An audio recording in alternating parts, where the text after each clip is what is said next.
Ladies and gentlemen, graduates, staff, and faculty, welcome to the 2017 Primary Care Associate Program Commencement. I'm Sue Fernandez, the Associate Dean of PA Education. The Primary Care Associate Program, also known as PCAP, is a collaboration between Foothill College and Stanford School of Medicine. This partnership for over 40 years has educated more than 1,500 graduates who have gone on to significantly improve healthcare access for underserved populations both in California and beyond. Stanford School of Medicine is proud of these graduates as well as the graduates sitting here today. Getting to today for these graduates was no easy task. I would argue that the Stanford PA program is one of the most difficult PA programs in the country. The limited amount of time to absorb a tremendous amount of information. These students have demonstrated a resilience, courage, and sheer determination. They have all earned today in everything that it represents. Please help me congratulate them on their accomplishment and their future careers as PAs.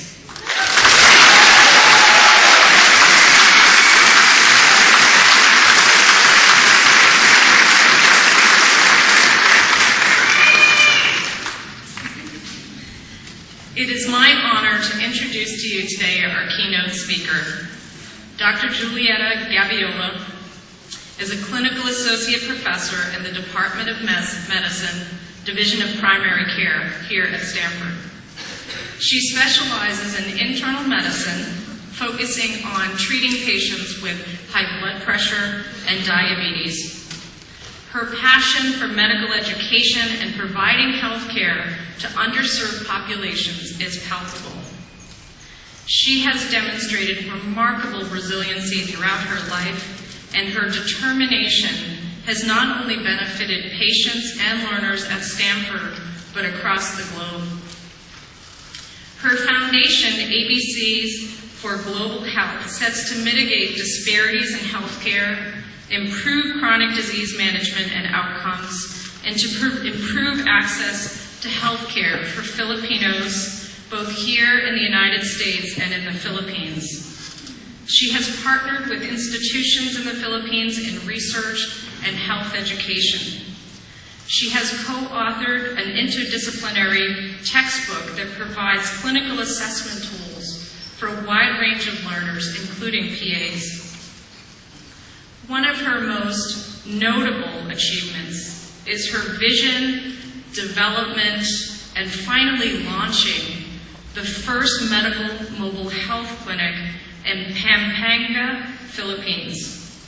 Her target is to help diagnose, manage, and treat cardiovascular disease in indigenous tribes in the area and other populations with limited healthcare access.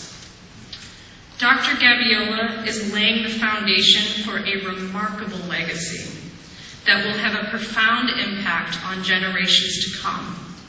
I hope you are inspired by her story and feel compelled to go out and make your own impact locally and globally. Dr. Gabiola.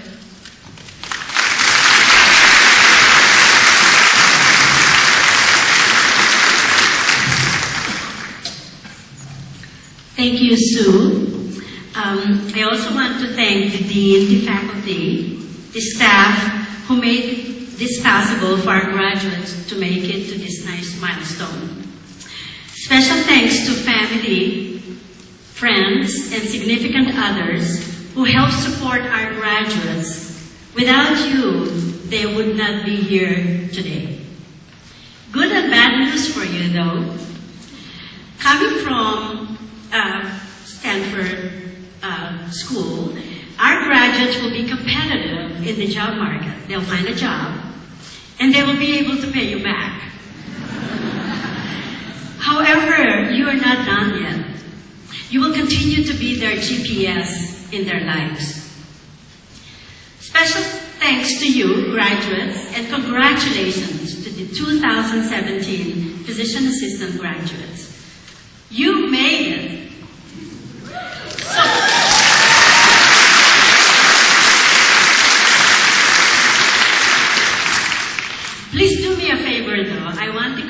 just to stand up. Turn to your classmates and give everyone that you could reach with your hand a high five.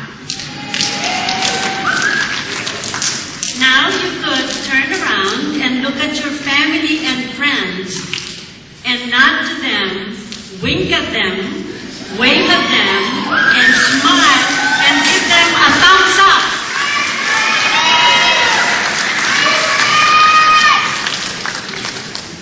Now you could have a seat, and you could bear with me for the rest of the few minutes. So when I was asked to deliver this keynote by Sue, I was so excited that I accepted it within minutes.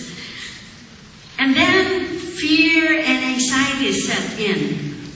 I said, how about if I screw up?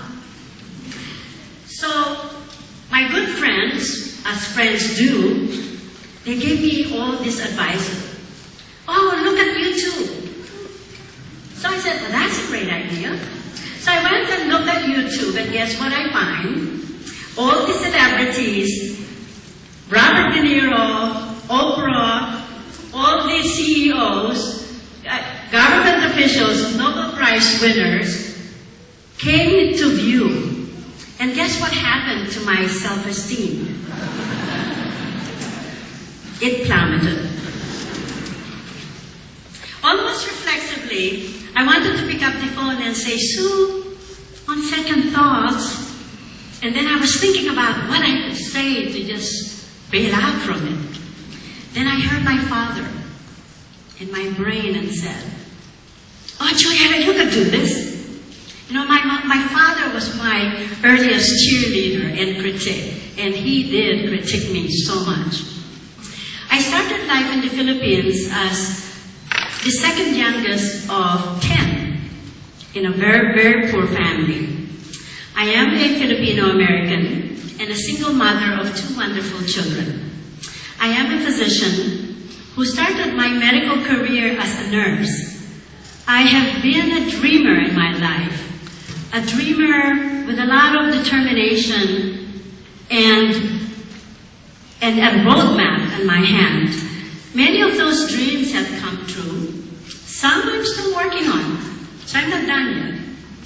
So for the next several minutes, I will share some experiences with you that might be helpful. English is my second language. Can you tell? So bear with me. When I came to this country, the language itself presented me with a lot of challenges. But those challenges taught me a lot about this career. Because as you probably know, that communication is key for healthcare professionals. In Tagalog or Filipino, we did not have pronouns. It is not unusual for Filipinos to mix up he and she. For example, even now for me, decades after being in this country, I still confuse people when I say he and I meant she. You can imagine how people might be offended by that. My pronunciation was even much more horrible, and in many ways, it still is. One day early in my career, while I was in the ICU, I asked a patient to turn over, and I said, would you please turn over so I could remove your shits?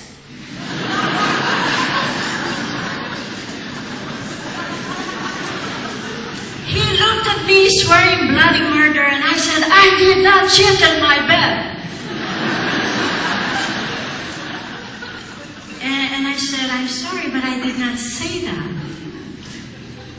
Next to me was a nurse who said, oh, yes, you did, honey. I heard it. So the next day, so I went home that evening. I was feeling sorry for myself. I was disillusioned. I was very disappointed. I said, how could I make my patient angry? So I came back the next day with full vigor and said, Mr. David, could you please turn over? I'll remove your bed linens. So punctuations was also a big challenge. But the more I thought about punctuations, the more I realized that punctuation in language provides clarity, meaning, both in this sentence and in our respective lives. Let me tell you how. You see, life experiences are strung together like words in a sentence, one after another. Sometimes they are separated by commas, like the events today, getting married, having a baby, getting a promotion. Those experiences continue and grow long after they have begun. Other times, experiences even ends in periods, like when we give up, when we stop growing, or succumb to our fears. Question mark sets us off to new adventures, new frontiers, and new mindsets. Exclamation points, well, good and bad. I know that if we had a choice, we would only attend those good exclamation points in our lives, like when we help someone in need, do something kind, or get our papers published. However, even tragic exclamation points that we experience, like deaths, errors in our judgment, having to witness a failure of a CPR, or having to sit with a grieving child or a parent who had lost a loved one, that can still change our perspective and make us learn and what truly is important. They help us learn to appreciate or value what we have, our lives, our senses, our health, our family, and friends. There's much to learn from these moments, however hard they may be on us. The commas and various exclamation points help me define what components in my life to focus on and what to leave behind. My own life had been marked with lots of commas and even more question marks and exclamation points, but less periods. Periods may be looked at as pauses, but to me, they feel like halting or quitting. I am not fond of finality. I'd rather have continued, like a never-ending story. Life can be capricious. Time change. Sometimes quickly and unexpectedly. Priorities change around us. Even realities or our perception of it change from time to time. But if you are flexible, you won't run into too many periods that brings you to a full stop. Instead, you will discover and respond to the opportunities that presents themselves. You will learn how to surf the waves and not sink. For example, my early days in the Philippines were full of challenges. Then when I went to college, I had a lot of uninterrupted successes, and I thought, oh my gosh, I'm on a roll. But as exciting as those successes were, it was the early challenges, my childhood poverty, that defined who I am today. Now I appreciate as simple as a nice cup of coffee, flowers on the ground, a nice smile from my patients, and a pat on my shoulder from a colleague. I learned to live the moment, so when I finally face my final period, there will be no regrets. My mother only finished 3rd grade, but she was the pillars and she was very innovative. She worked in the market selling produce, coconuts, groceries, rice, and sugar. She could multiply and divide complex numbers in her head. It was she who helped us sustain the 10 kids in the family. My father, though a civil engineer, was working for the government, didn't make much money. When I was young, just 4 years old, my mother would wake me up at 4 o'clock in the morning to start counting the coconuts that were delivered in our backyards. A truckload of it is about 10 to 15,000 coconuts to count. I did it in Spanish too. So my father at 4.5 said, she's ready for 1st grade. So my father registered me for 1st grade. That didn't mean I didn't work as well. Before school, I worked with my brothers and sisters and delivered breakfast rolls to households at 5 a.m. In the afternoon after school, I sold popsicles, trying to sell them all before my profit melted away, as it was so hot in the Philippines. And on weekends, I sold garden in the market. My childhood wasn't easy. I faced challenges most kids will never experience. But instead of resenting them, I tried to learn from them. Too many times we did not have food to eat, so my parents will ask me to go to the rice field and gather snails that we sauteed with garlic and whatever leaves I could find in our backyard. To this day, I cannot bring myself to pay $10 for a few pieces of escargot. I kept remembering they were free when I was growing up, in bottles. So in grade school, I would walk with holes in my shoes, and my shoes were at least 3 sizes too big. My mom would bunch up newspapers inside the shoe to make them fit. I would walk miles to school every morning, and by the time I arrived, my socks would be gray with dirt and grime. The holes in my shoes remind me of the holes in life that we struggle to fill in. And the dirty socks remind me of the many gray areas in life that only through hard work and determination becomes white again. We did not have electricity. I could only study until the kerosene lamp ran out. But I just decided to wake up at dawn and use the light of the day to study instead. These experiences were my early defining moments, and when I think about them, they are like a long sentence of childhood experiences, punctuated by commas and hopefully not too many periods. Perhaps because of those challenges, in my vocabulary, there's no such thing as it cannot be done. I always believe that anything is possible if you put your mind onto it. After all, we have a new president. When things didn't happen as planned, I told myself, I need to work harder. Or it may just not be the right time.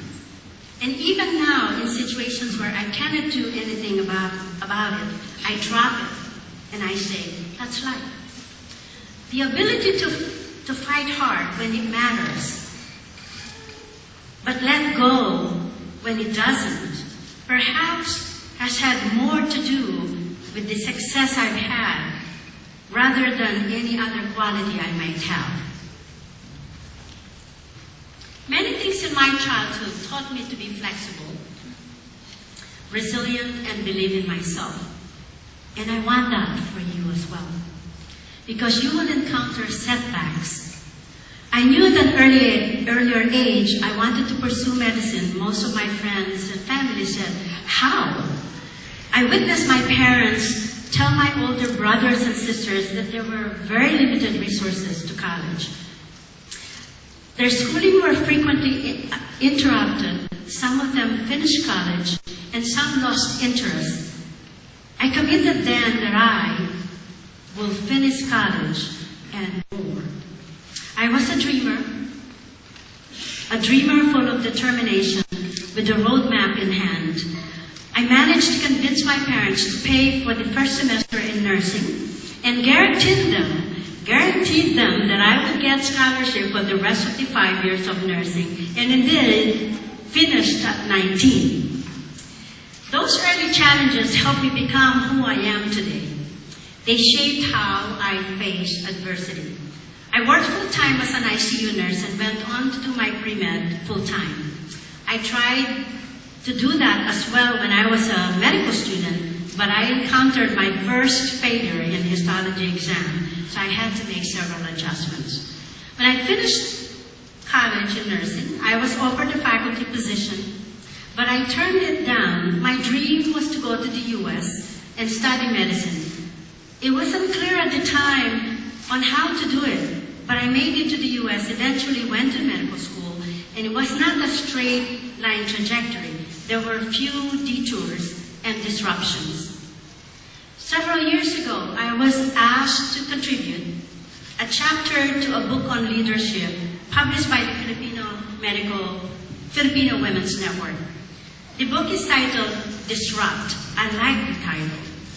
And the idea is that in order to change or improve your life, you must disrupt the status quo and feel okay outside your comfort zone.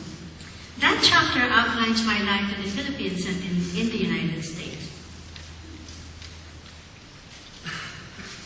My father taught me earlier on, that I should not be fearful about questioning authority, that I needed to fight for what I believe is right. When I was in college in the Philippines, I was the president of the student government and part of a group of students who staged demonstrations against Ferdinand Marcos. Molotov cocktails and tear gas were among our daily experiences. It was a scary time, fighting for what I believed at the time to be right. Some of my fellow students in the College of Law, Medicine, and Engineering were taken away and just disappeared. Women faced abuse in the army camps. There was an order shoot to kill for all of us. Just the thought that my career could have ended then, let alone my life. I was fortunate, though, to leave the country a few months later to go to the United States, and I'm present today. It is those challenges that taught me about resilience, show me that life can always be difficult. I was 19 when I came out here in the U.S. as a nurse. In those days, when the phone rang in the nurses' station, all the Filipino nurses, including I, would disappear from the nurses' station. And why? Well, if you are a non-native speaker, nothing is harder than speaking to someone on the telephone. But one day I didn't have any choice. My supervisor grabbed me and said, answer the phone. So I heard, this is Dr. Green, and I'm admitting Mr. Snyder. And then he proceeded on and on to give me the admitting orders. And I kept saying, may I beg your pardon, sir? May I beg your pardon, sir? And he got really mad and said, who the heck could speak English there? And hung up. My supervisor asked me what happened. That was so quick. All I could say was, the doctor talked so fast and I didn't get any single order. Other times there would be misunderstanding and arguments in the ICU. Most of the nurses would say, the alarm on the ventilators and the monitors went off. And I kept saying, no, it went on. And they said, no, it went off. And I said, how could it be off? It goes on and on and on. And I would go away like scratching my head, and I said, I don't really understand this. English is difficult. Another time in the park, I was trying to look for the knob and the button to mobilize the water from that fountain. And I was there for at least a few minutes, maybe 10 minutes, who knows. But I was looking for every part on that fountain. Until a 2-year-old boy basically squeezed me out of there and basically stepped on the lever on the bottom of the fountain, and voila, the water came out. Experiences like that become good stories in life, but they are both humbling and embarrassing at the same time. So to succeed, one must be flexible, resilient, and be ready to do some adjustment and fine-tuning. I still get the alarm thing wrong. But sometimes you will have to keep coming back, figuring it out, what to do, how to do it better, and how to learn and move forward. Each of you have accomplished a great deal.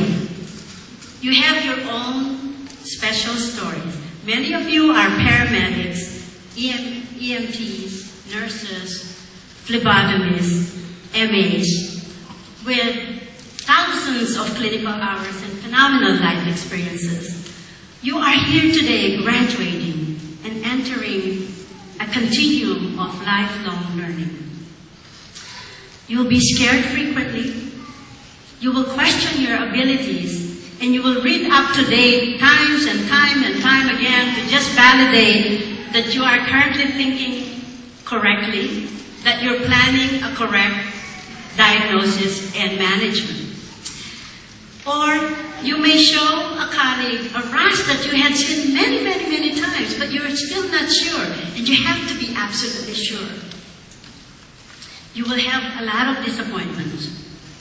Perhaps some colleagues will question your abilities and will even further fracture your self-confidence. In medical school, I wanted to apply to a competitive school after medical school. And one of the school leaders, who may have good intentions of protecting me from a big disappointment, discouraged me from going through the first 5 on my list. We all remember those rejection letters, right? But then I decided I have to believe in myself, so I applied to those top 5 programs anyhow. And I got in to Stanford, which was my first choice, and it opened a lot of doors for me, as it will for all of you. So, in order to go through life, you have to know how to take risks, to conquer your fear, and be ready to face the joys and the disappointments that life brings. I lost my husband to pancreatic cancer at 46, and one of my kids asked me then, why could you make your patients better and not that? Why is it that you can't use Pac-Man to basically eat away those cancer cells? I myself questioned my ability to carry on with my 2 children, 8 and 10 years old then at the time. I can recall getting them out of bed at 11 o'clock at night, so I could admit a patient. So I will take them with their blankets and teddy bears. They will sit in the nurse's station, drawing and coloring books with the nurses while I admitted the patients.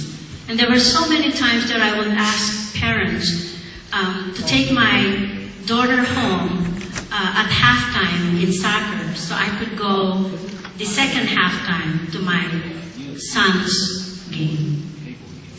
I questioned many times, how would I do this? Full-time work, parenting, a single parent, being in 2 places at one time, and had to cut my budget 50%. I did not know at the time, and I still don't know how I figured it out. But I did, because I am here today. And you are here too. So believe in yourself, draw from your internal strength, keep yourself in a state of balance. Here in Silicon Valley, you may run into people who may have doctor bias, who when they check in the clinic may say, I want to see a real doctor, not a PA. Don't let that face you. There will be times when it is not someone questioning your ability. It may be you questioning your own capabilities. Like I did when I co-wrote a textbook. I was asked to write the textbook on clinical assessment. It's called Patient Focused Assessment by Pearson. When I was asked to work on it, and I asked, why me? English is my second language. I struggle speaking it, let alone writing it. But the publisher wanted an interdisciplinary textbook, a patient-focused assessment textbook. And I guess they felt I was the right choice for it. And it was indeed an honor. So every night and every weekend, for the next 2 years, with dictionaries and thesaurus on hand, I worked on that book and put stories about patient front and center. Oh, and it had so many science in it as well. So I'd written a textbook in my second language. So trust yourself, stretch yourself. You will be so amazed what you can do. As you go forward to new physicians, as you make decisions about patient care, you will have doubts. That is normal. You will be ready to make corrective changes. Your friends, your family, your mentors, they will be your GPS. Mentors out there, remember, you are their GPS. Just because they are graduating now doesn't mean you're done. So graduates, know yourself, chart your own trajectory, and above all, believe in yourself. As healthcare providers, you'll be filled with commas, question marks and exclamation points, and many more punctuations in your lives. There are many benefits of being physician assistants. Imagine those fulfilling relationships with your patients, the ability to help them with their pain, their tragedy, their doubts and internal conflicts, and being able to celebrate with them their joys. They will thank you for easing their pain, listening to them, and saving their lives. You'll be with them to ease the suffering of a painful diagnosis.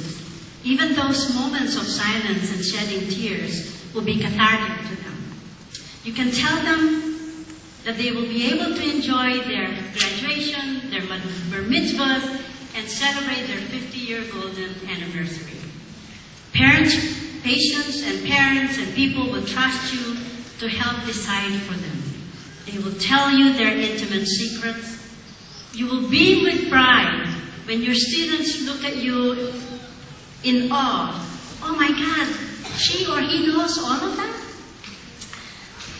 When doctors you work with will compliment you and say that his or her patients would prefer to see you, you will have those aha moments where you could actually figure it out and actually make a difference in the lives of your patients. You will have mobility, the ability to work, to choose who to practice with, where to practice, and what subspecialty. With no additional training, you will have the option to train with the best. And there will be difficult times. It won't be easy. At times you will go home exhausted from the pressures of your day-to-day, the decision-making, being on all the time, and you must be compassionate even if you are on your last string. You will be judged on metrics, provide quality of care, cost-saving, and efficient way. You will make mistakes. When the day is not going well, you will want to cry. When a doctor or supervisor questions your decision-making or lists all your screw-ups, you will be disillusioned. Some days you'll go home exhausted. You won't have time to play with your children because you have to close those charts and revisit Epic or live in it for refills, emails, prescriptions, and laboratories to review. Just like the alarm that I alluded to earlier, it goes on and on and on. And then you'll ask yourself, is this really what I want to do? If you reach out to support from those closest to you and reflect on what contribution you made, you will find that this is the most rewarding path in the world.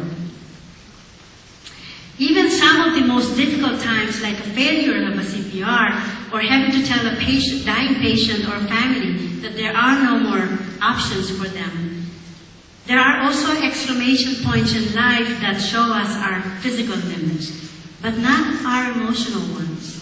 Remember, there are no limits on your compassion, on your ability to listen, on our presence even in silence, most especially when you take care of yourself. Before I close, I want to tell you, most people ask me, why do you do all these medical missions, the mentoring, going to the Philippines for your mobile clinic? You're not being paid, you're using up your vacation, your own resources, your time and efforts. You don't even have time for yourself. Well, for one, I don't feel that it's actually extra work because I gain so much fulfillment and joy from giving back. If you do it right, your career will feel the same way. Two, I can go back in time and remember where I came from. This helps map my trajectory. For you, it helps you form your identity. Third, I do it because I still can. No better way to remind myself that I'm still alive. And fourth, my small efforts may actually make a difference in someone's life, maybe even the world. And really, what else did I become a doctor for? In closing, I urge you to enjoy the rewards of your profession. Nothing is guaranteed in life, so be present and enjoy the moment. Whomever you teach or learn with, baby boomers, the millennials, the now Generation Z, or I don't know what comes after Generation Z, because it's the end of the alphabet. Anyway, enjoy your journey. It really isn't about the destination. Be compassionate to others, share your talents, and make other people shine. But most importantly, practice self-compassion, nurture yourself, and allow others around you to nurture you. Never stop learning, maintain balance, as it is difficult to share with others what you don't have. We live and work in an amazing time. But as valuable as machines, robots, computers, cyber knives, technological advances, artificial intelligence are, they are merely tools to make us better. Ansel Adams once said that the most important part of the camera is the 12 inches behind it. He was right. I know deep within me, these tools will never replace the humanity, the compassion, the time we spend with patients, the touch, the listening, and the laying on of our hands. To all the GPS in your life, and to the graduating class of 2017 physician assistant, I salute you. Today, without question, is your exclamation point. Congratulations.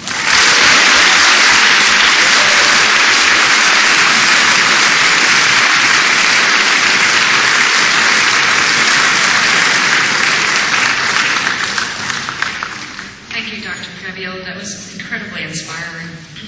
I wanted to take a moment to acknowledge some of our faculty and staff and distinguished guests that are with us today.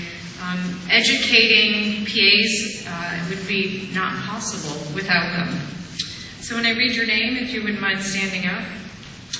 Chad Anderson, one of our faculty members. Andrew Chastain, one of our core faculty members.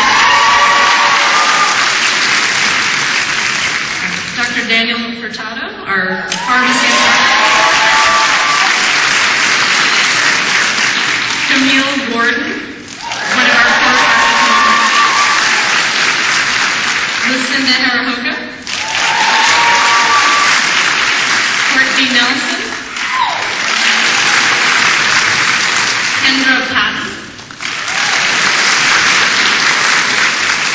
Is Peter here today? I can't see that. Peter Stonington. I'd like to thank our regional coordinators. We have a special guest with us today, Dean Soldenson from Foothill College. And one of our guest lecturers, Dr. Karen Benzino. Also would like to a special thank you to Miranda Zinsman, our project manager. People that this event could not happen without, Emilio Francisco and Fred Tovar. I'd also like to thank Leslie Johnson and Cynthia Aronson. I don't know if Cynthia is still okay. But again, thank you. None of this could happen without you.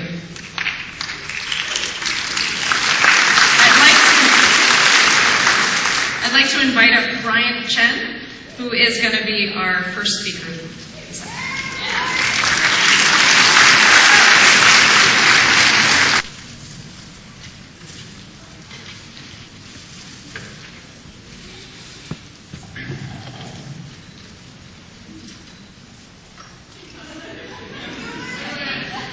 Hooray! my name is Brian Chen, and I'm single and ready to mingle. Chen.Brian@gmail.com, and that's Brian with a T. More seriously, I'm here to represent the Stanford Physician Assistant Class of 2017. On behalf of my entire class, I want to first offer a sincere thank you to all the loved ones watching us graduate today. Your presence and your support throughout the program made it possible for us to be here today, and for that we'll be forever grateful. To my classmates, former strangers, and now close friends, we are here to celebrate the end of classroom learning and clinical practice. We have shared each other's joys and pains, A's and not so much A's, and gone from sleeping in homes to sleeping in cars. Before we leave here today, I want to take the opportunity to reflect upon our journey.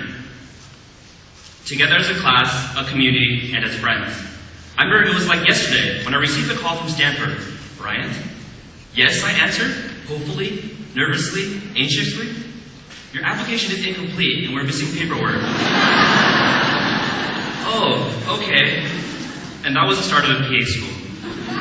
We all remember exactly where we were when Fred Tovar called us to tell us we were accepted into the program. Our hands shaking while hanging up the phone and then scrambling to share the good news with some of you that are here today.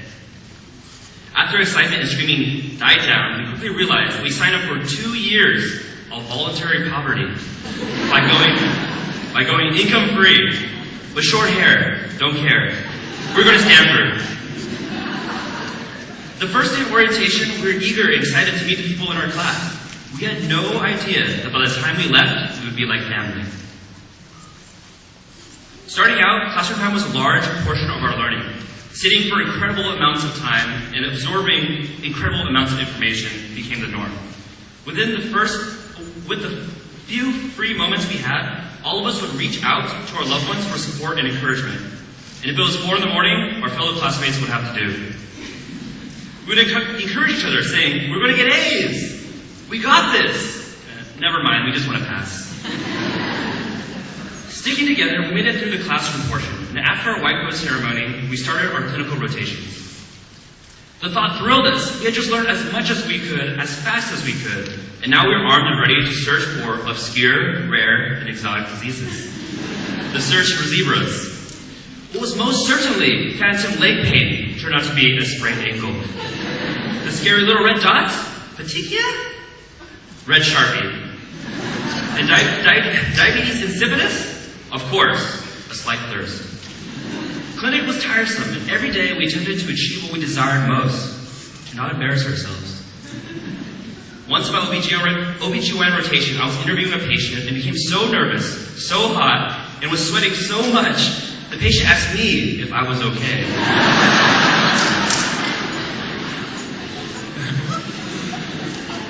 Another time, I stated that shaking your head too fast is a risk factor for subdural hemorrhages. My preceptor was not amused. After a long day of clinic, we came home weary and tired. Reaching out to our families and friends was the only way we could get through each grueling day. We leaned heavily on our community around us and to lift us up. And thank you for not sending us straight to voicemail whenever we called. We've gone through the crucible that is PA school, and the end is here. We have come out of the fire fully forged, ready to start our new journey. Today is the last day. We'll all be here together as a class for a final time. I hope we will continue to support and encourage one another. Stay in touch and reminisce how we survived PA school.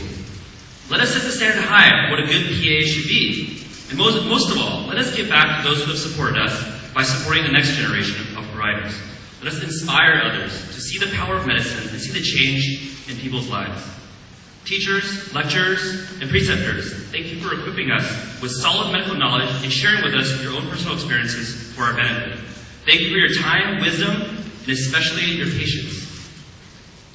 Thank you especially to my family and friends and my church who supported me and were here today. We walk out of here today joining the ranks of PAs that have graduated before us, and like them, we will spend a good chunk of our time explaining, no, we are not doctors, but yes, we can help. We started this journey as strangers, we leave here as colleagues, but we will walk together as family for a lifetime. Thank you.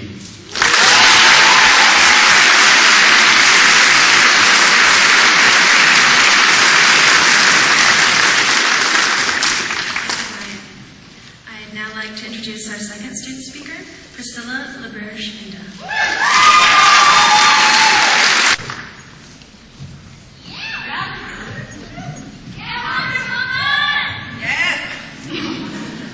All right, hello everybody. My name is Priscilla and I'm a proud part of the class of 2017. I am honored to have been voted to speak here today, and now that you guys see me in my Wonder Woman dress, I'm sure you regret your decision. Most speeches begin with inspiring quotes, and believe me, I try. Now that I read for pleasure, I actually first looked in the literary world for some wise and encouraging words. Obviously, I also use Google and Wikipedia, which, by the way, should get honorary degrees today. But I could not find the right one. And I also, sorry, I'm a little off speech here, but I wanted to also thank our friends and families, like Dr. Gabiola said. A lot of us will not be here today without the struggles that many of our parents face. I would like to extend a small Spanish thank you to our families. Gracias por venir hoy día a nuestra graduación. Sin ustedes, sin su apoyo y sin su amor, no estaríamos aquí. That just meant they're awesome. For those of you who don't speak Spanish.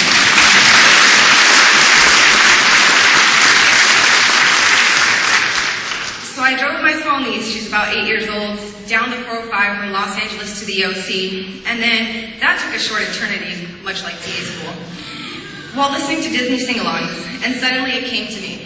Hakuna Matata, guys. But more on that later. Bear with me through this tone-deaf musical journey through our PA adventure. I try to keep the references within our age bracket, but I extend it to older movies for John, and a little bit of the newer movies for Ruth. Our journey begins with orientation. The staff welcomed us and said, I can show you the world. Current, Bates, and Tortora. Tell me, students, now when did you last study basic sci?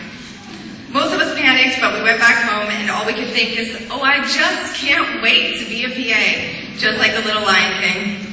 We bought all our bumper stickers, our shirts, and hashtagged every single picture, no matter what it was. Hashtag PCAP 2017, hashtag PA Life, hashtag Stanford. We were so proud to be here.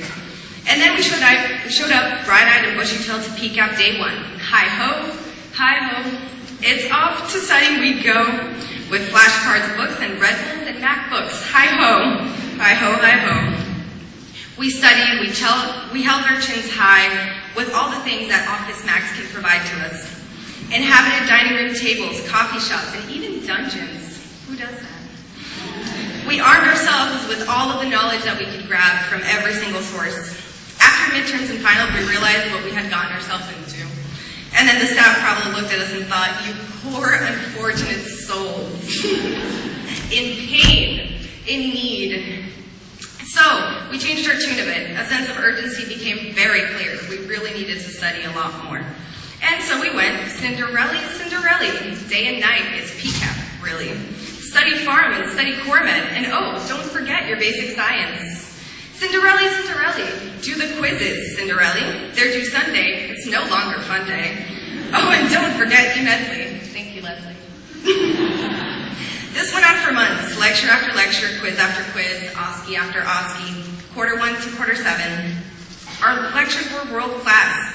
Guido showed us that even the nastiest things like C. diff don't sound so bad when you call it C. difficile.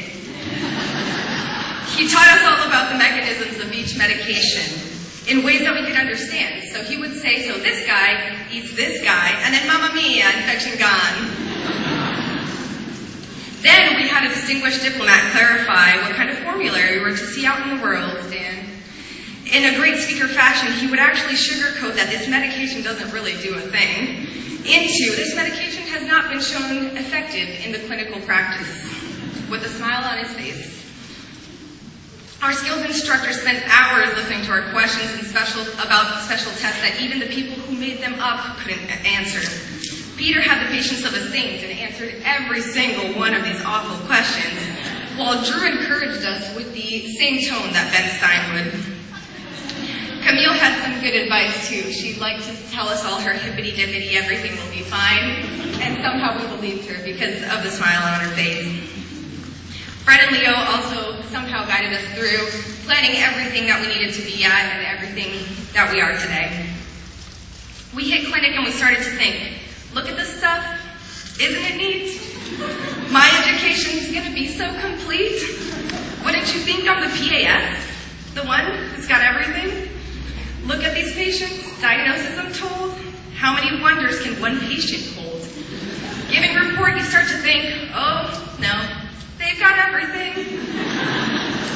They've got hypertension and diabetes aplenty. They've got who's and what's it's galore. You want rare diagnosable box? They've got 20. But who cares? No big deal. I'll chart them all. On eval, that is. We would sadly sit at lunch, tired and worn, thinking, I want to be where the PACs are. I want to see that paycheck. And so we wished upon a star and asked our fairy godmothers, aka the loan officers, to get us through the program. Baristas everywhere knew our names. We tortured our significant others, parents, family, and friends. We snuggled our pets just a little too tight. But in the end, here we are, mostly in one piece and only a few therapy sessions away from sanity. Yesterday was the first time during our controlled substances class that I actually looked to my peers, and instead of describing them as my classmates or my roommates while I was here, I actually said these are my friends. And that's one of the things that I take with me from today. So guys, Hakuna Matata, it means no worries for the rest of our days, or at least for a little while. Thank you.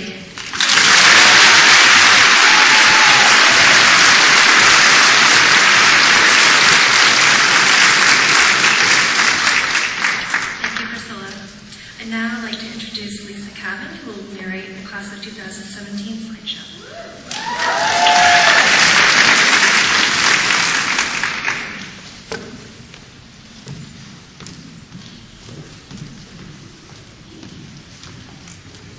Pardon me while I get another computer because I'm from the PA program. We have too many of these all the time. And I need a clicker. Yahtzee. Bryant's passwords is twos, just 4 twos, everybody.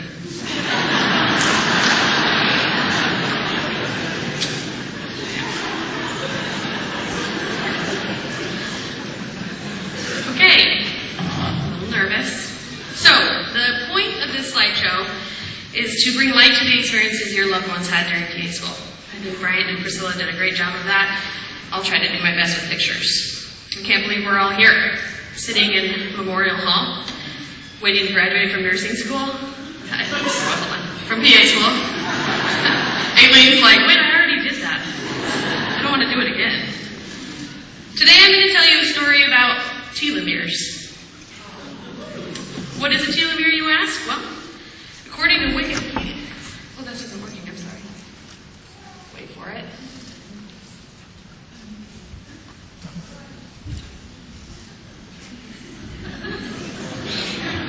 Look, he just appears. It's wonderful.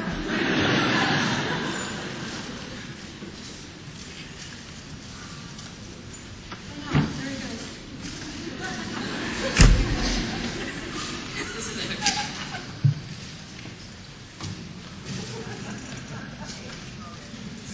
Well, in the meantime...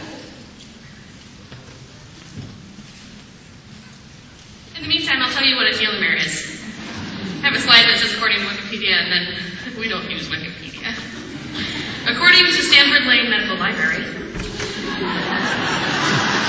a telomere is an essential part of human cells that affects how our cells age. It's kind of like the aglet, the little plastic piece at the end of your shoelaces. Telomeres prevent our chromosomes from fraying. In quarter one, Dr. Berry taught us that there's 3 things guaranteed to damage our telomeres.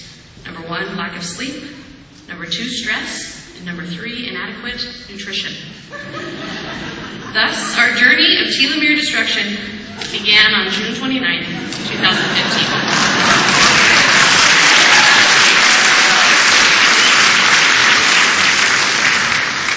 The slideshow is very difficult without the slideshow. So more on this later. Oh, hi there. Thank you so much. Wikipedia doesn't count. Lane Library does.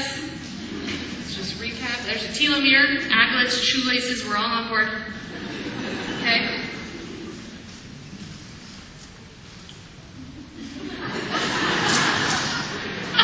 And then there they are.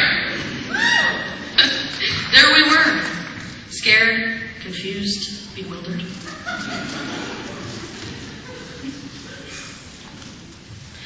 It began with orientation and the aptly named Amazing Race, where the staff, thank you Cynthia, organized a large-scale scavenger hunt to get us acquainted with the campus and away from the magnetic force of the medical school. We performed our first surgery, and we learned to work as a team. We then found housing, which was super easy. Super cheap task. Oh no, housing.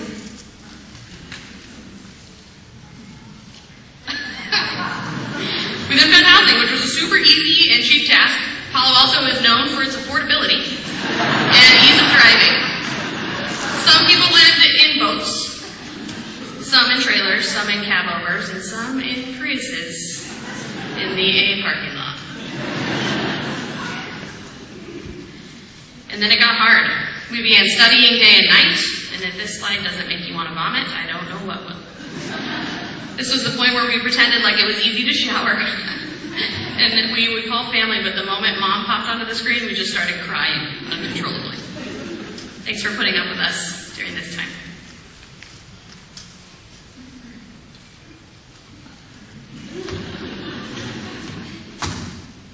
I wish this was part of it. There we go. The instructors filled our brains with all kinds of interesting things, and we just tried to keep it all in. I'd catch people plugging their ears, trying not to let anything fall out. We were told, more on that later, so many times, and now it's later, and I'm like, is there more on that?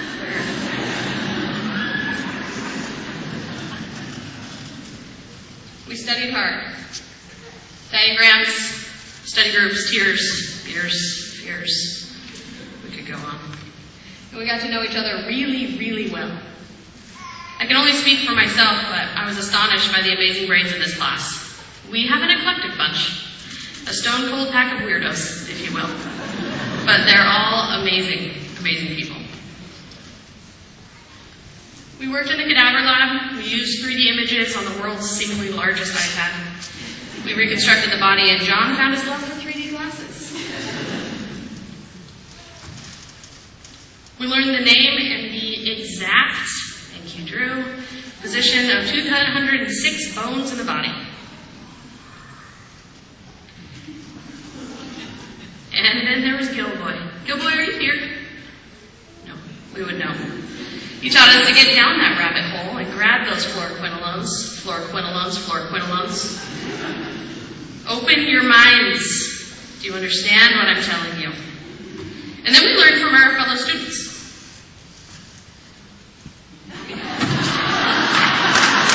Yeah. Katie taught us that it's never lupus, it's always syphilis.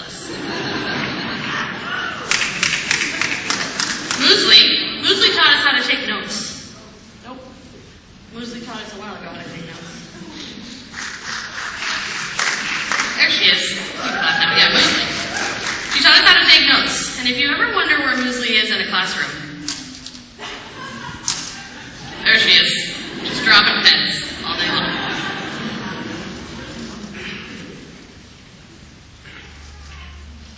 Jake and Robert taught us where babies come from. And Derek and Bryant showed us where to find them. Gary and Allison taught us about pupils.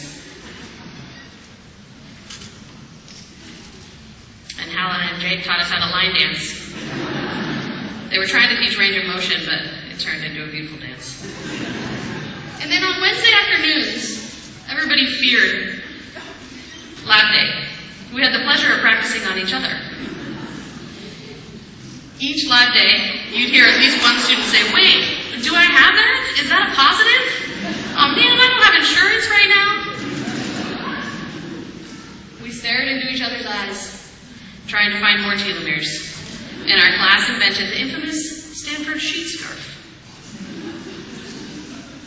We practiced on each other, casting, fluke crew, etc. We, at one point, examined the clarity, the color, and the smell, the smell of urine to help with our clinical decision making. I mean, I know smell wasn't included in the telomere lecture, but I'm pretty sure they were shortened that day. Significantly shortened. And then things started getting weird. We would compare our incidental coffee designs to the Bristol stool chart, and our notes just stopped making sense. So we searched for outlets. We began to take our telomeres seriously. We started with sleep. Some people took their sleeping assignments a little bit more seriously than others.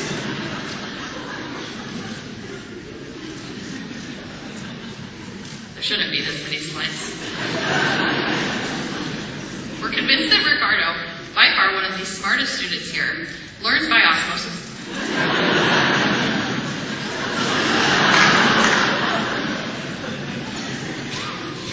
Others exercise their telomeres back to health, running Stanford's notorious dish trail and playing soccer. We tried to act like normal human beings, blending in, going to sports events, surfing, pedicures, and just enjoying each other's company, pretending like we weren't feeling guilty about not studying at that point. We got pet therapy, which Brian's pet therapy is questionable. We sought food therapy, also for faculty, helping our telomeres, because clearly we didn't have any sugar in our diets. And sometimes, we tried to pretend we were someone else, just to trick our telomeres.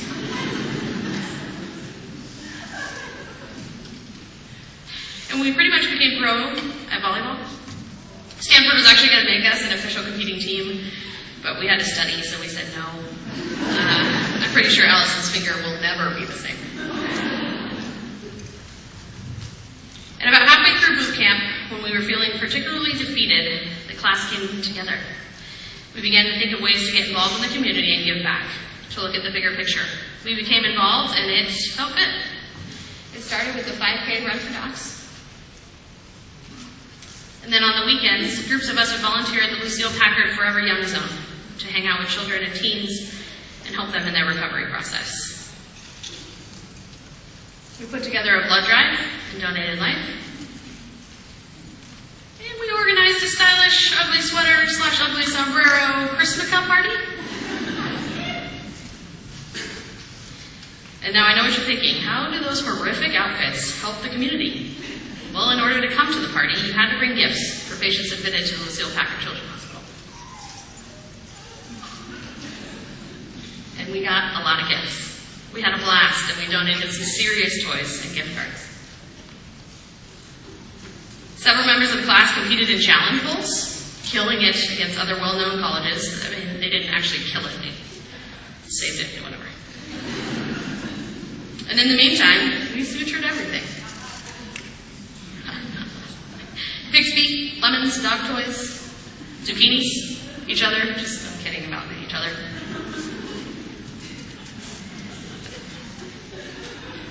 And then they let us in the OR, which was terrifying. Judging by John's crazy eyes here, that might not have been the best idea. Your loved ones have their hands in people's bodies. They've truly healed, and actually we learned that Grey's Anatomy is oddly accurate. That's how we study. And then they gave us white coats, and they said, "Smile, don't kill anyone."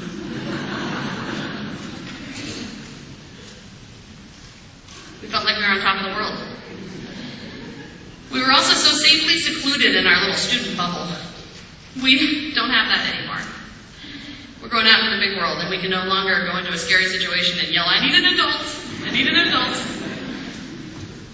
And then one more thing happened. What were we doing in May? Because clearly some of us had a little too much time on our hands. Because during finals, 9 months later, at the most opportune time during finals, the PCAP 2017 family grew by 4.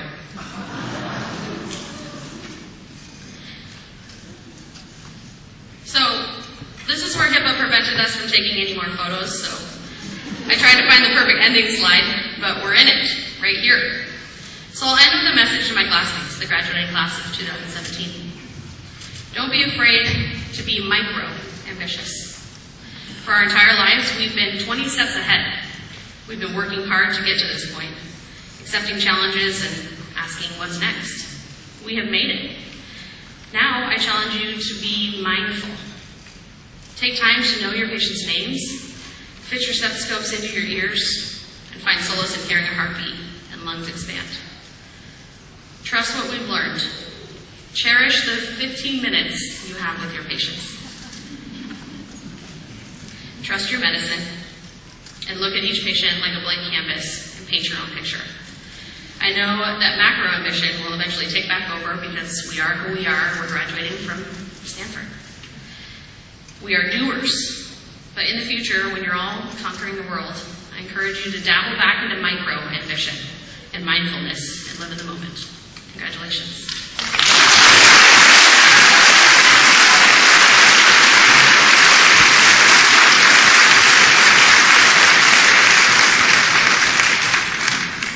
Thank you, Lisa. That was great.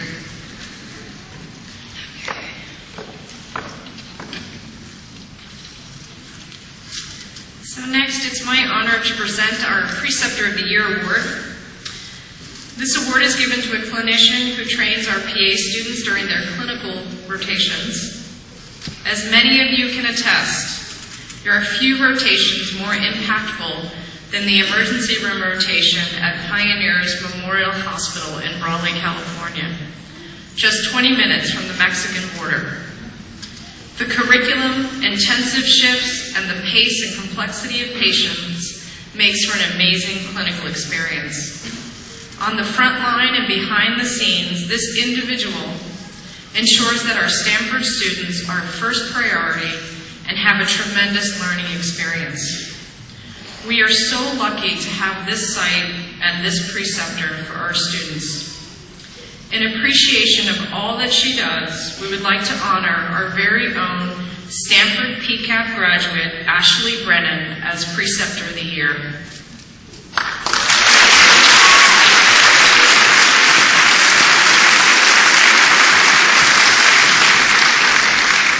Unfortunately, Ashley couldn't be here today because she was forced to work in the emergency room, unfortunately.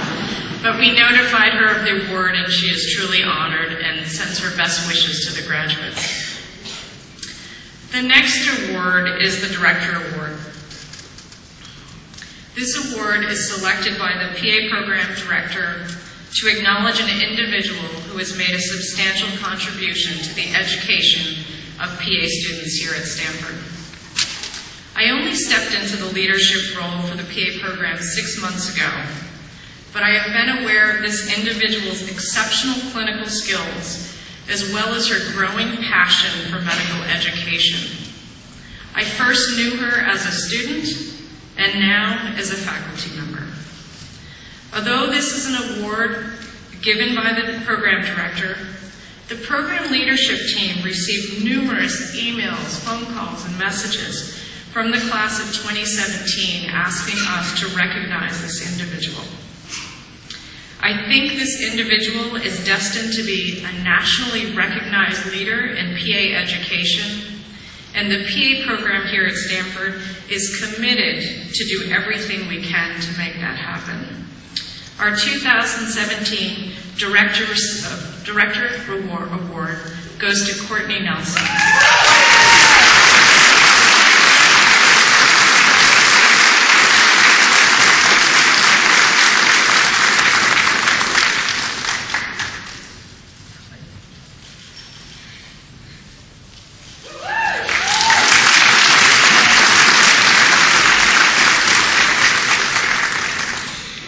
Next is our Teaching Award, and I'd like to invite Carly O'Connor up to present that award.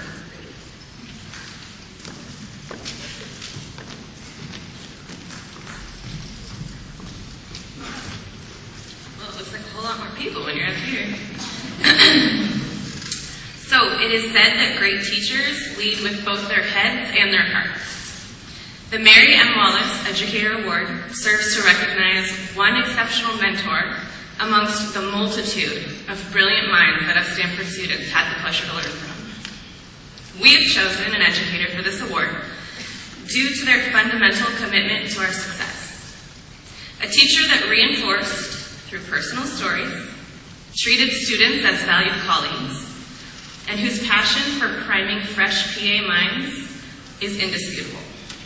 This educator truly urged us to get out there and advocate for our patients. She is someone we can all find inspiration from.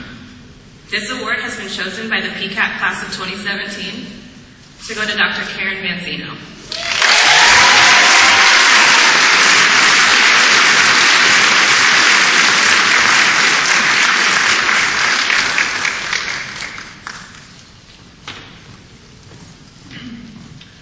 Wow, I didn't know about this until I looked at my program this morning. So thank you this afternoon.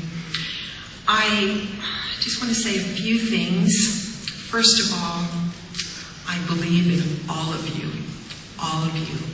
I have been so struck by three qualities that I have held in what I've termed the axis of integrity. I think you've heard about that.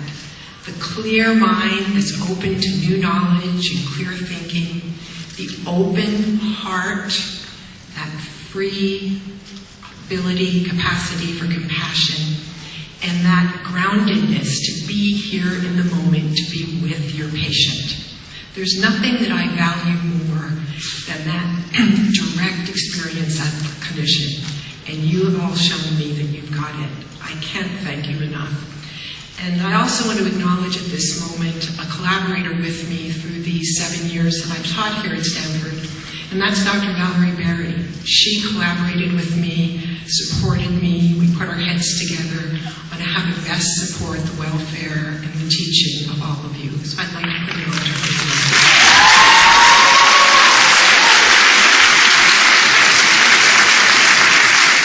I love you all. I'm going back to see Dad next week, and he's rooting for you. 91 in his garden next week. Bye-bye.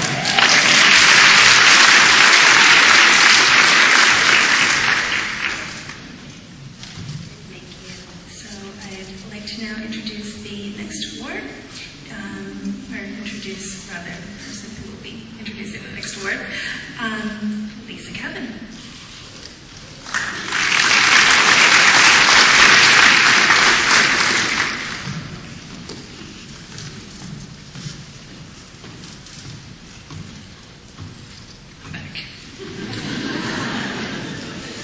So I have the distinct pleasure of introducing the absolute gem that our class chose for the Faculty Staff Award.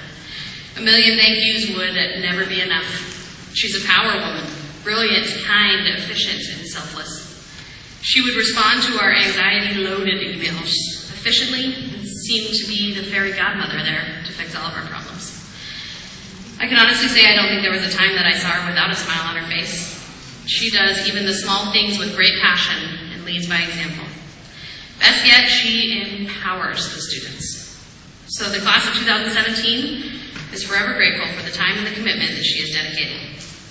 This award goes to Dr. Tomiko Oskotsky. She earned this...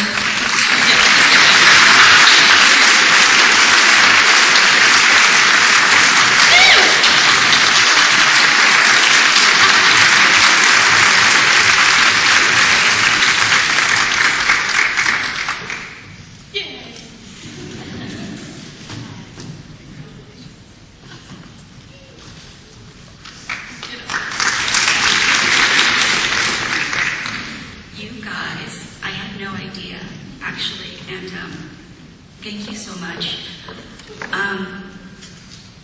I think, if anything, I just did it nothing different from my colleagues. They've gone above and beyond to help teach you guys. And I was just thinking about colleagues whose parents were dying and were still trying to make sure that you guys were able to learn what you needed to, and people who would stay during holidays to make sure you'd have your rotations done, and other people who were, raising their families and trying to just balance everything, and thinking of you guys and how hard you were working. So I don't see anything that I did as being very different, but This means a lot to me, so thank you so much.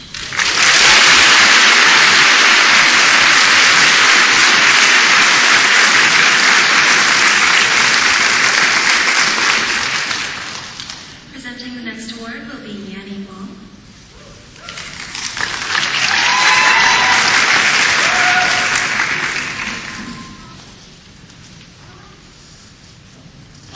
Carly, you were right. Hello, friends, family, loved ones, and faculty. Thank you all for coming today to celebrate our graduation. My name is Yanni, and I was honored to be asked to present the Student Award. The recipient of this award is a graduate who our class nominated and was voted as somebody who has gone above and beyond for our class as well as for the program. There are so many students in our class to thank that contributed to our success, such as those who helped us compile study guides, taught us ACLS and reading EKG rhythm strips, offered tutoring services out of their own personal time, converting weekly quizzes to PDFs, updating the class Facebook page, and most importantly, bringing snacks. But one person stands out to me as someone who has made consistent efforts to reach out to our class, offer help to any student, as well as facilitate emails between students and faculty. Granted, it was his job as classwork to do some of these things, but he still went beyond his role to connect students with valuable resources to better understand concepts while also being a friend to anyone. He even taught our class about medicine. I'm sure that some of us will think of him when we see a patient with gout. So without further delay, I'm proud to present the Class of 2017 Student Award to my friend Brian Chen.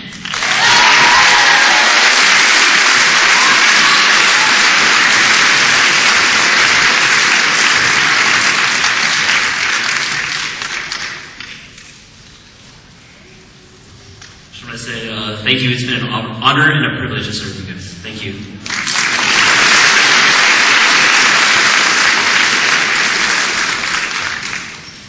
And now I'd like to call Leo Francisco to announce the St. Francis University graduates.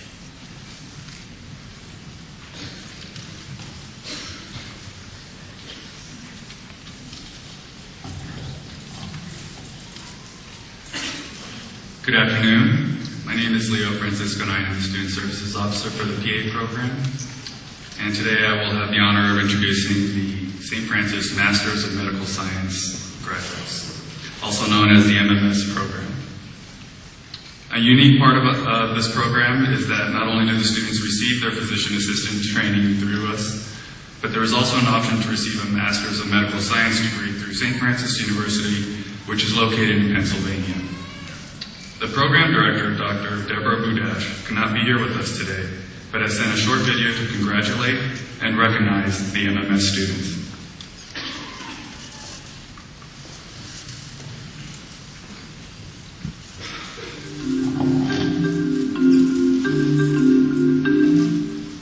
Good afternoon, Stanford School of Medicine and Foothill College administrators, faculty, and staff, gathered family and friends, and especially today's graduates.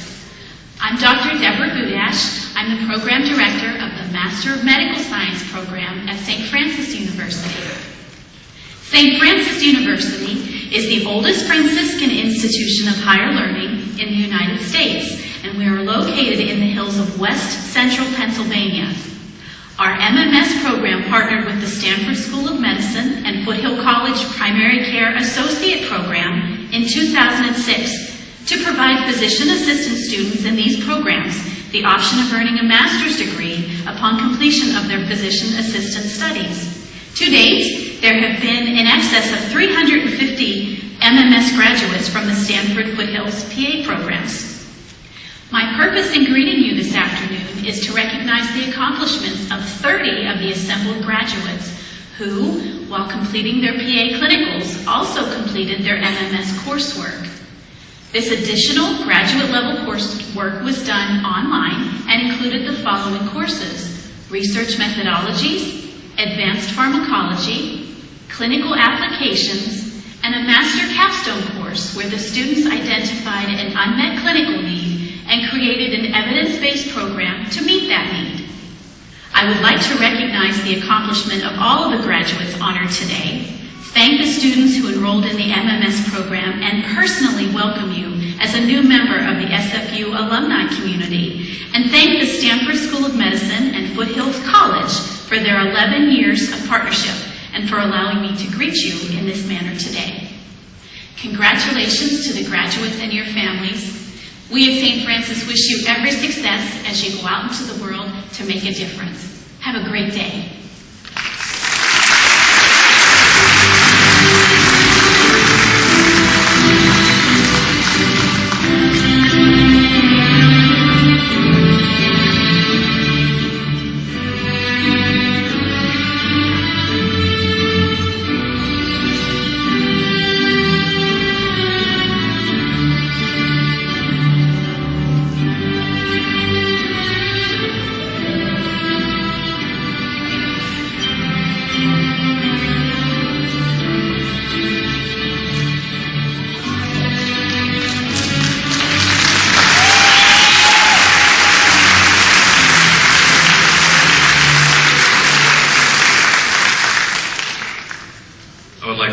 Dr. Fernandez and Professor Hirohoka to the center of the stage to hand out the St. Francis degrees and pens. Graduates, please come up to the stage as I call out your names. Antonio Aguilar.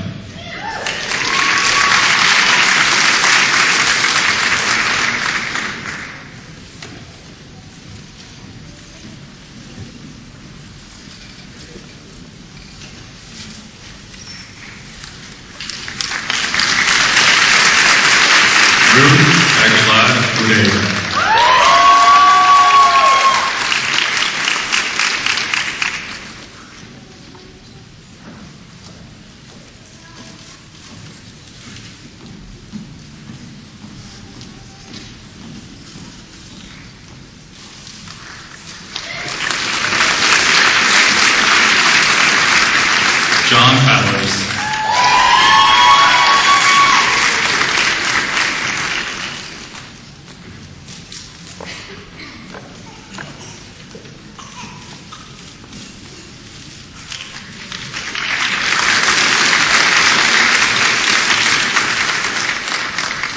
Byron Caballeros.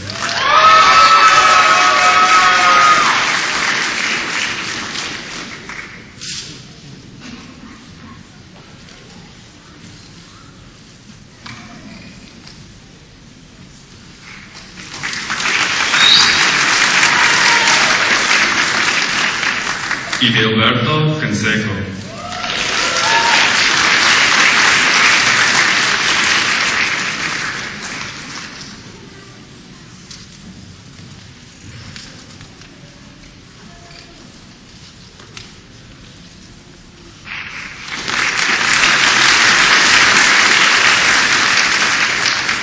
Clarissa Chan.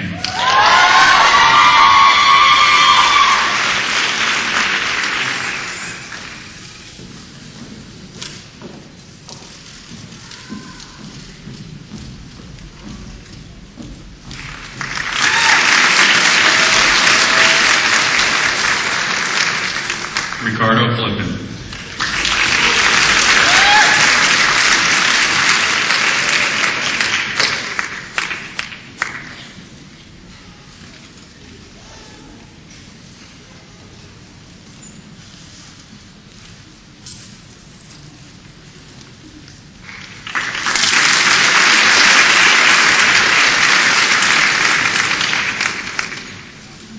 Enrique Obrador Garcia.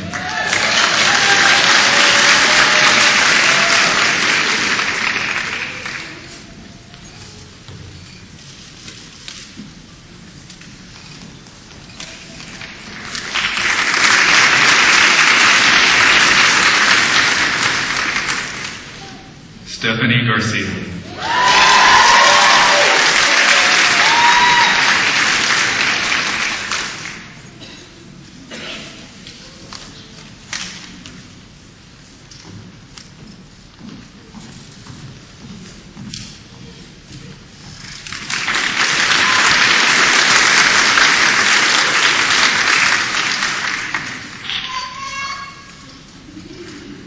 Hala Marie Gali.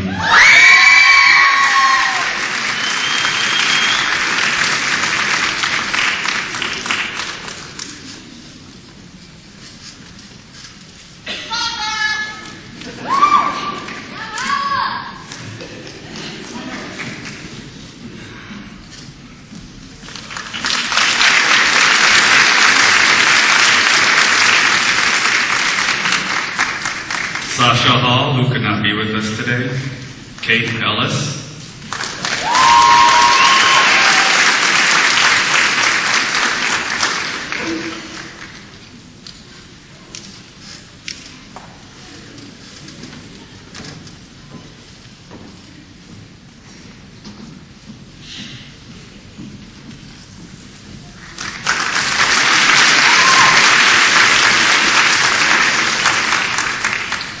Kelly Howard Lawrenson.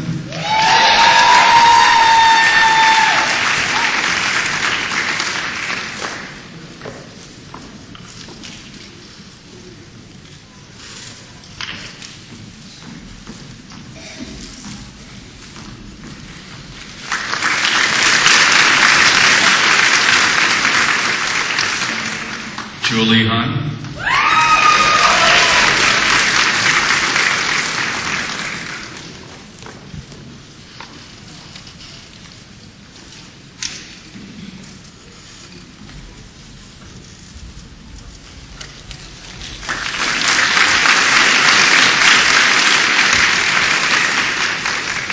Katie Kenner.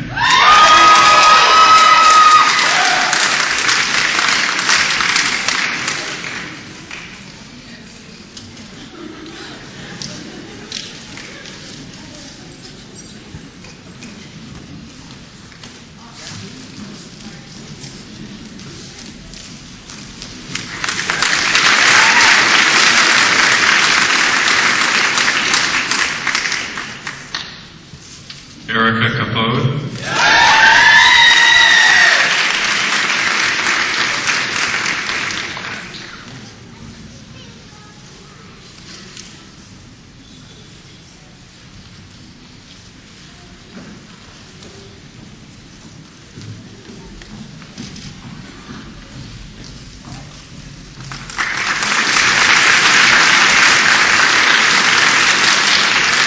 Christina Quo.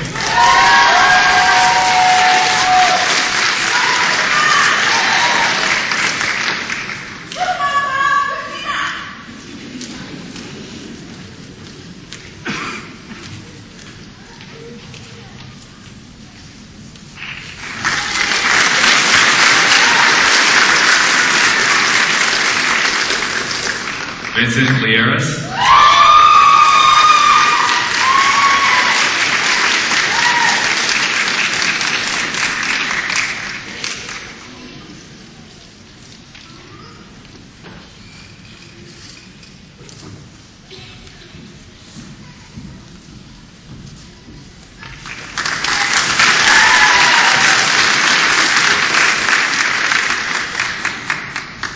Tamara Luce, who could not be here with us today. Kirsty McMillan.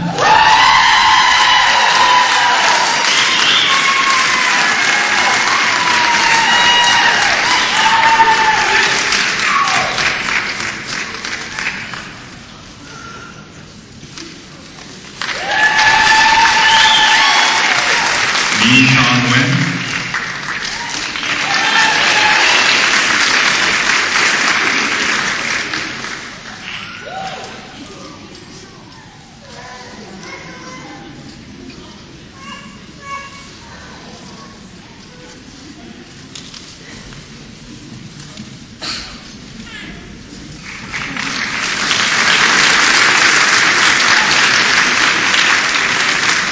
Carly O'Connor.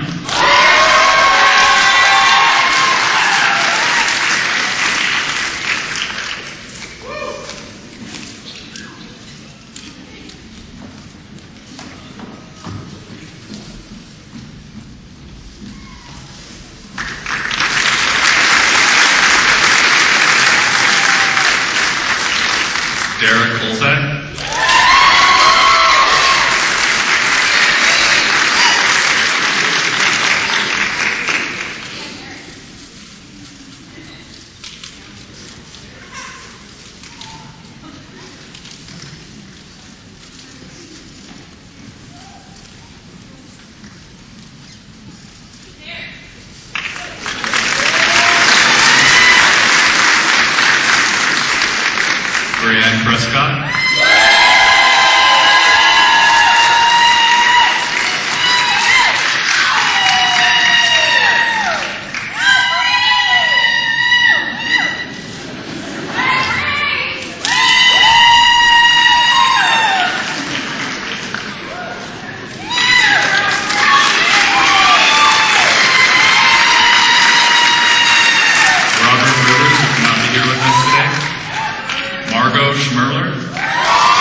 Myra Silva.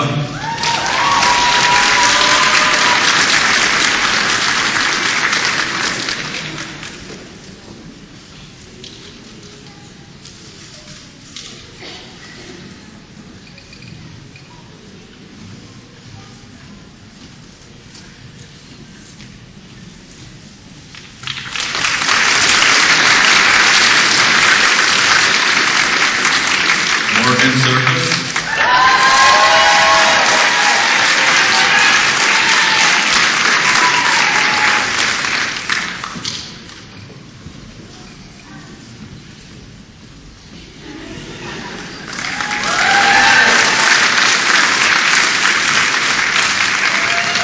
Yanni Wong.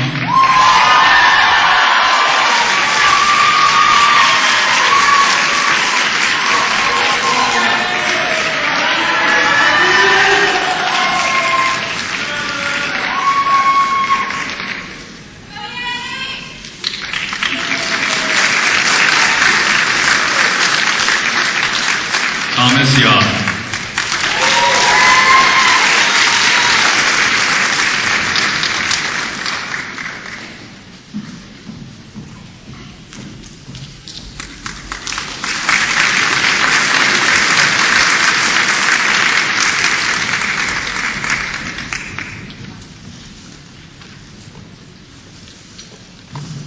I'd like to ask for the MMS graduates to please stand, and ladies and gentlemen, please give them a warm round of applause.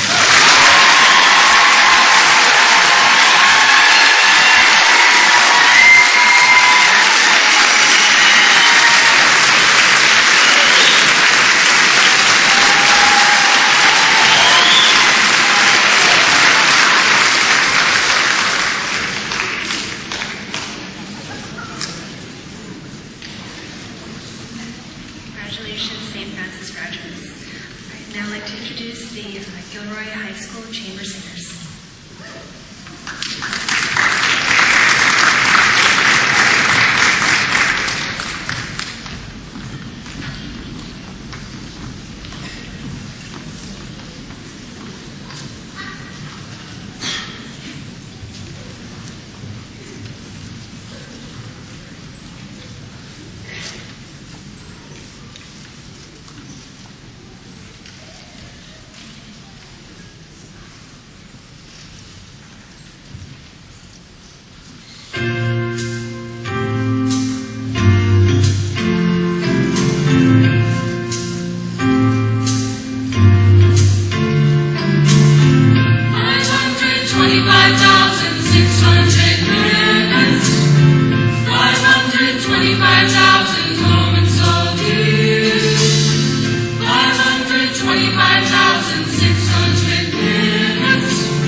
you. That was lovely.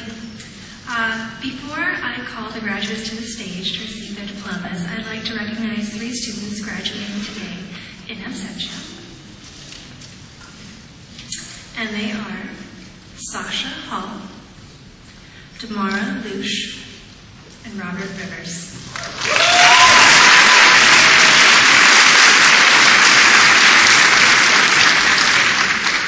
And now, without further ado, I'd like to present the diplomas to the class of 2017.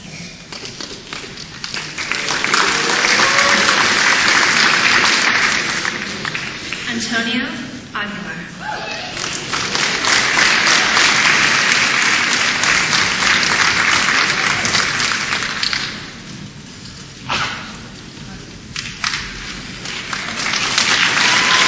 Ruth Aguilar Correa.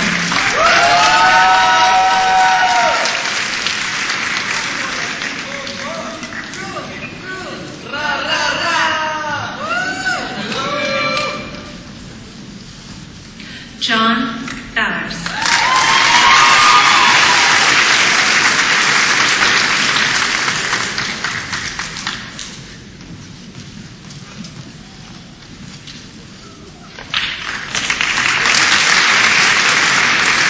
Aileen Burns.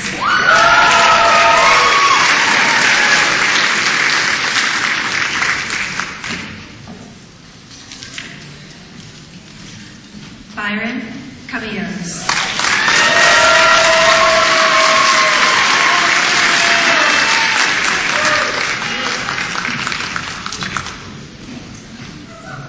Liliana Camacho.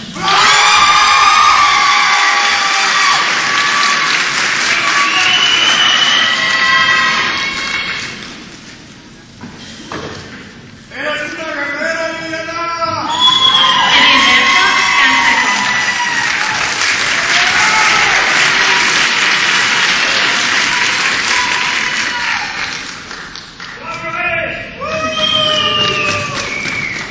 Lisa Cabin.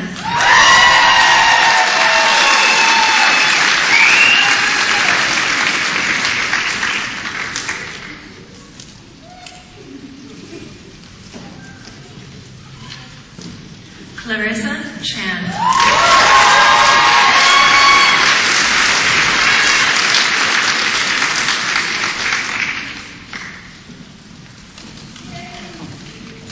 Bryant Chen.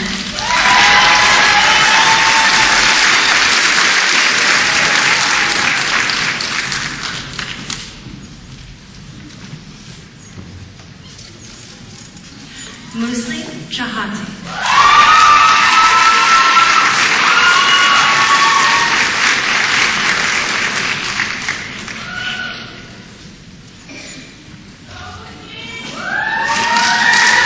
Kate Ashley Ellis.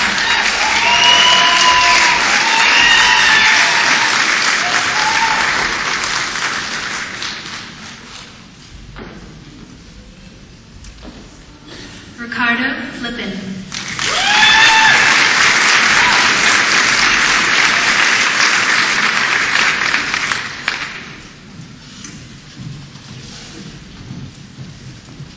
Aaron Franklin.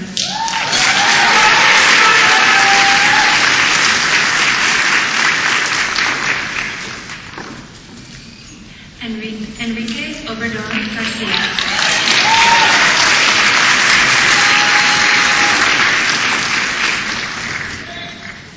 Stephanie Garcia.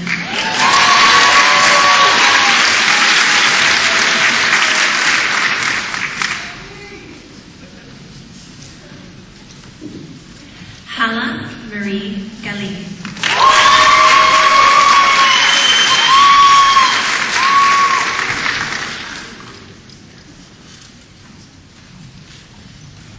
Kayla Gonzalez.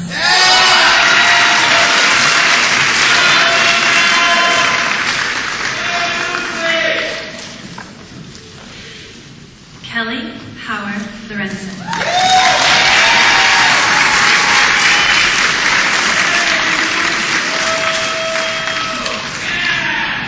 Julie Hun.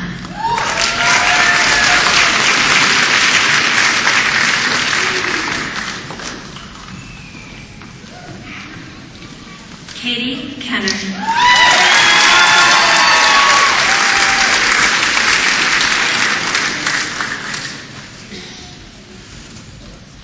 Jessica Kim.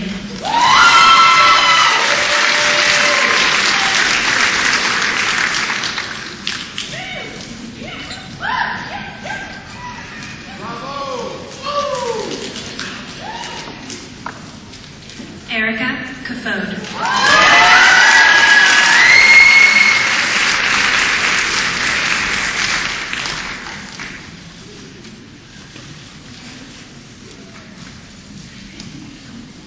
Christina Kuo.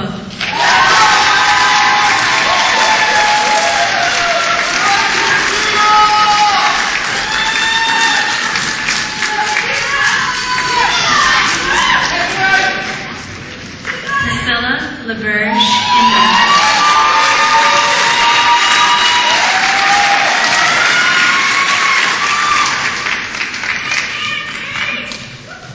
Vincent Vieras.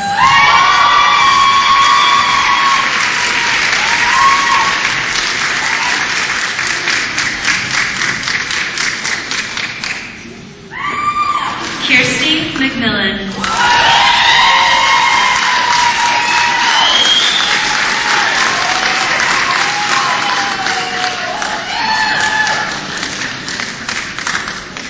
Jacob Manzi.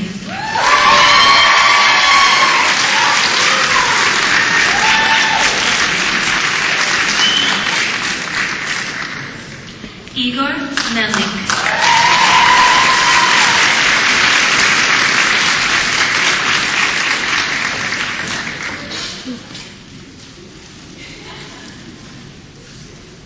Mi Ton Win.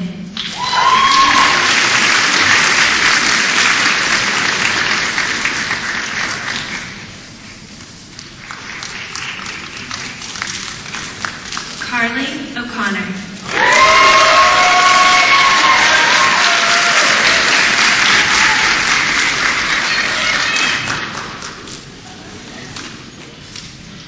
Derek Olzak.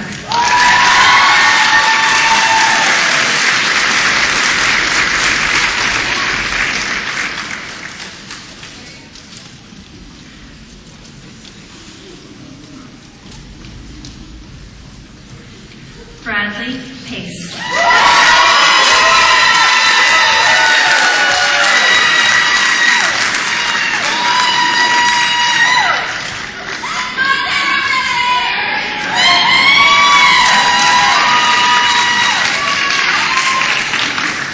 Brianne Prescott.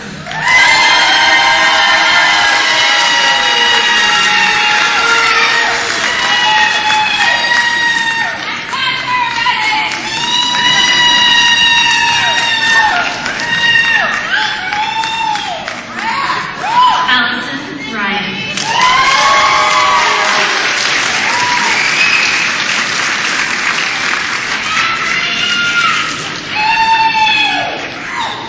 Ben Schillinger.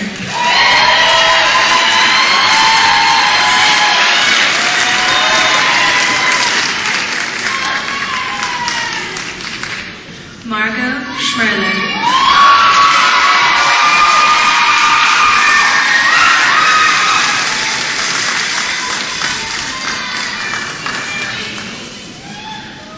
Myra Silva.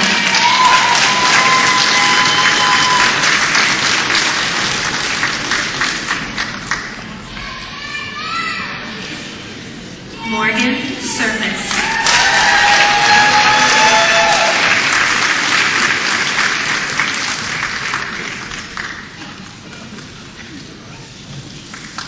Yanni Wong.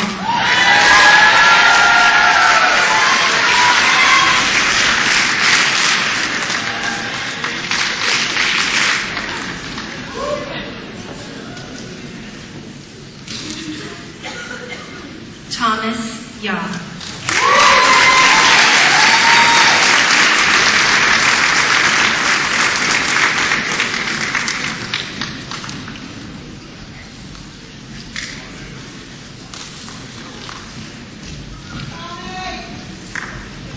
Congratulations, graduates.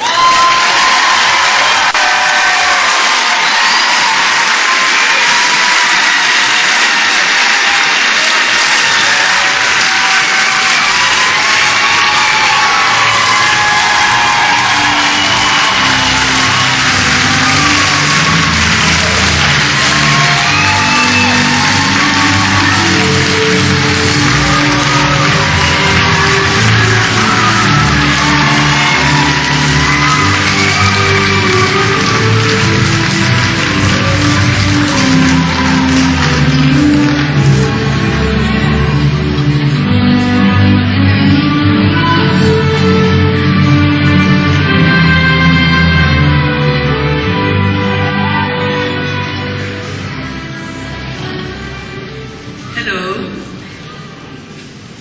So this is the time now for us to ask the graduates to please stand up. Just the grads. And we're going to pledge the Hippocratic Oath.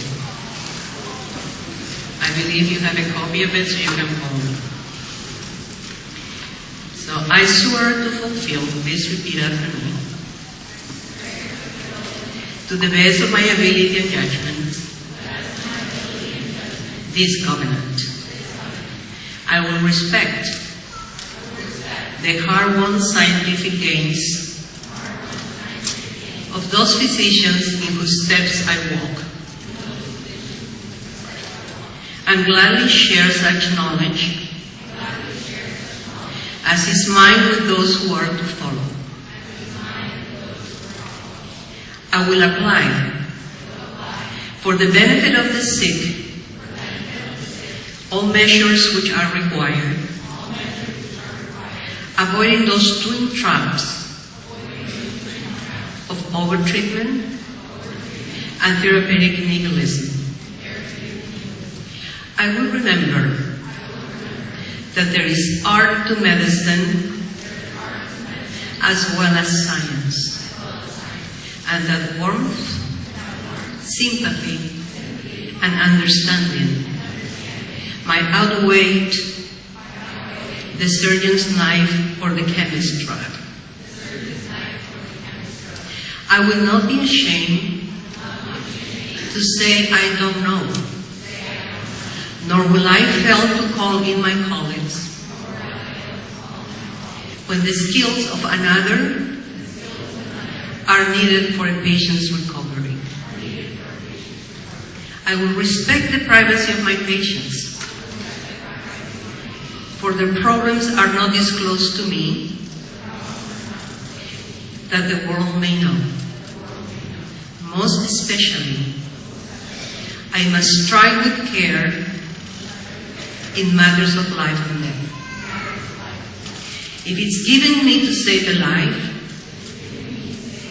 all thanks. But it may also be within my power to take a life. This awesome responsibility must be faced with great humbleness and awareness of my own frailty. Above all, I must not play at God.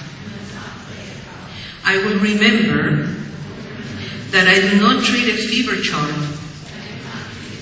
a cancerous growth, but a sick human being whose illness may affect the person's family and economic stability. My responsibility includes these related problems, and if I am to care competently for the sick, I will prevent disease whenever I can. For prevention is preferable to cure.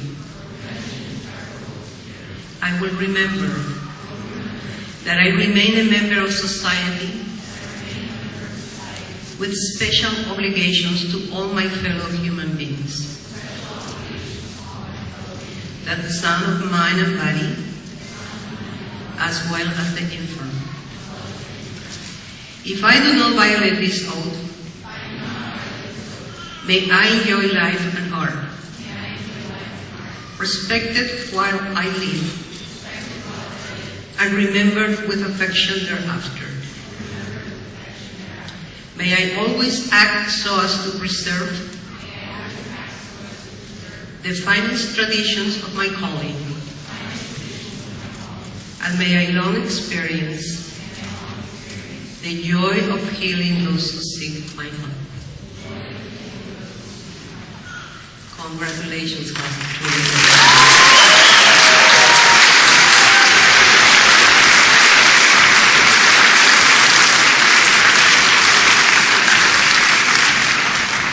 Well, that concludes our commencement activities for the PCAP class of 2017. I wish all the graduates tremendous success as PAs. Please go out and make Stanford proud.